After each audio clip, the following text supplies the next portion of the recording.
Debate Charan Kaushik Yadav గారు, ముఖ్యమంత్రి గారు అయితే కాళ్ళెరిగేలాగా ఢిల్లీ తిరుగుతున్నారు.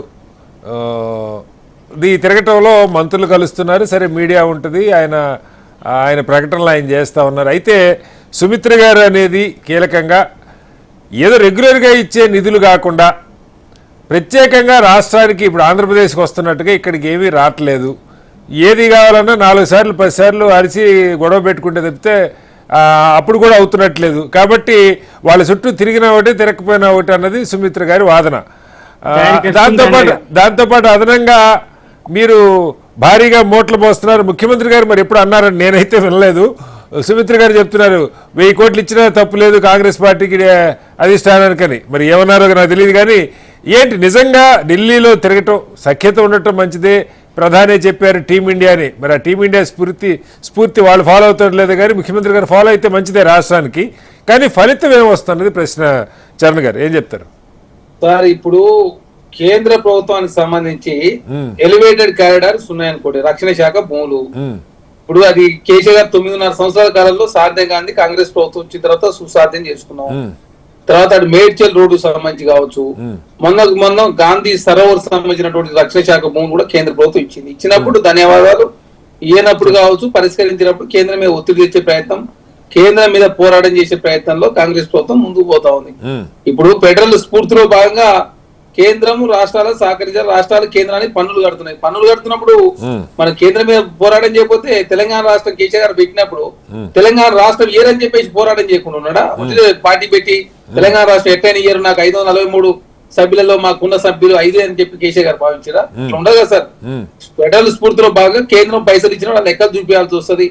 ఆ లెక్కలకు కావచ్చు తెలంగాణ రాష్ట్రానికి సంబంధించి అదేవిధంగా గతంలో కేసీఆర్ గారు ఏనాడు కూడా పోర్ట్ సిటీ కావచ్చు, తర్వాత మూసీ ప్రక్షాళన కోసం నిధులు కావచ్చు, మెట్రో విస్తరణ నిధులు కావచ్చు, ఇవన్నీ ఏది అడగలే. మెట్రో కోసం విస్తరణకు నిధులు అడిగినాం, 2 నెలల కాలం టైం తీసుకుని మళ్ళీ సర్వే నిర్వహిస్తా ఉన్నారు. అదే కాకుండా RRR సంబంధించి ఉత్తర భాగానికి ల్యాండ్ అక్విజిషన్, దక్షిణ భాగానికి సంబంధించి ల్యాండ్ అక్విజిషన్ కాలేదు. ఇవన్నీ రకరకాల సమస్యలు ఉంటాయి. కేంద్రము రాష్ట్రము ఫెడరల్ స్ఫూర్తిలో భాగంగా కలిసి పనిచేయాల్సి ఉండదు.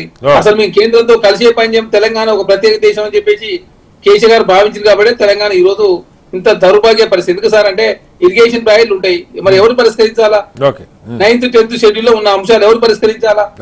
అదే కాకుండా కేంద్రం చాలా వాటికి అనుమతులు ఇవ్వాల్సి ఉంటది. అప్పులకు సంబంధించి కావచ్చు, FRBM లిమిట్స్ లోపు కావచ్చు, ఇంట్రెస్ట్ రేట్ తక్కువ చేసుకోవాలా.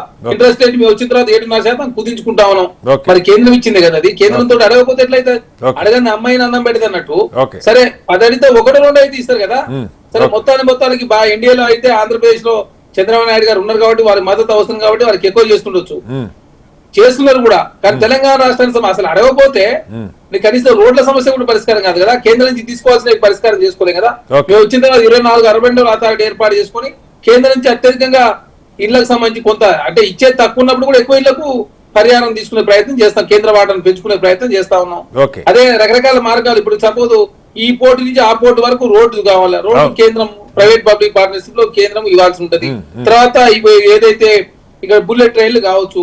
కాబట్టి రకరకాలు ఉంటాయి. ఇప్పుడు ఈ చాలా అంశాలకు కేంద్రం తోటి ముడిపడిన అంశాలు ఉంటాయి. అసలు మేము అంశాలే పడుచుకోము, మేము ప్రధానమంత్రి కలం, కేంద్రంలో మంత్రులు కలిసిన పని కాదని చెప్పేసి అంటే సార్ చాలా సార్లు గర్జాల్సి వస్తుంది, చాలా సార్లు రిపోర్ట్ చేయాల్సి వస్తుంది. ఆ రిపోర్ట్లు ఒక్కోసారి వాళ్ళు అంగీకరించకపోవచ్చు, అంగీకరించకపోతే ఒత్తిడి చేయాల్సి వస్తుంది.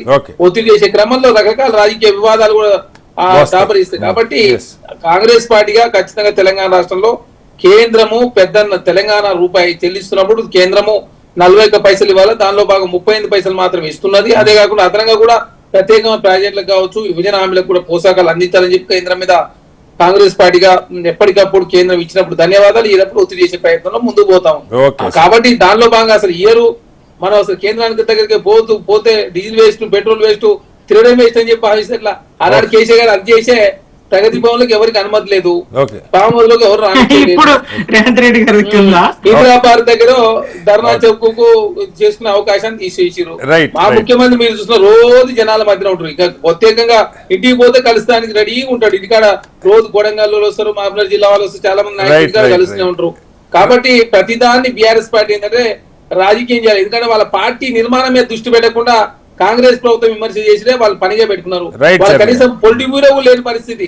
ఆ కమిటీ వేసుకుంటే ఎక్కడ బీఆర్ఎస్ పార్టీ నాయకులు జారిపోతారని చెప్పి కమిటీ లేకుండా ఎంతసేపు విమర్శలు చేయాలి? పోలేండి వాళ్ళ కమిటీలు వేసుకపోతే మీకే మంచిది కదా. మళ్ళీ వస్తాను మీ దగ్గర ఈ చరణ్ గారు. సార్ లేదు సార్, వాళ్ళు ఇప్పుడు వాళ్ళ పని వాళ్ళు చేసుకోవాలి. అనవసరంగా ప్రతి దాన్ని ఏ మంచి కార్యక్రమం చేసినా దాన్ని విమర్శించే ప్రయత్నం తప్ప మంచి కార్యం మంచిగా, చెడును చెడుగా అదే ప్రచారం చేస్తే తెలంగాణ సమాజం అంగీకరిస్తారు.